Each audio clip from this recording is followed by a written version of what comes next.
Tricia, are you still trying to keep ahead of those weeds?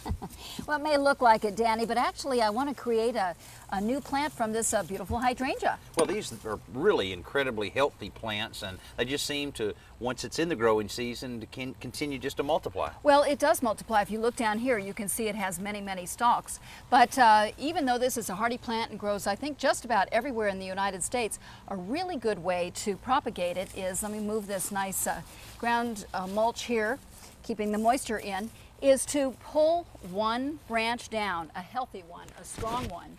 And actually, I think I'm going to take that one right there. Okay. And we're going to remove some of these leaves.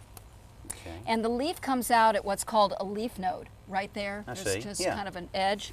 And we're going to put it into the ground. Oh, so you're going to leave it attached to the plant? Oh yeah, I've got to leave it attached to the okay. mommy plant here.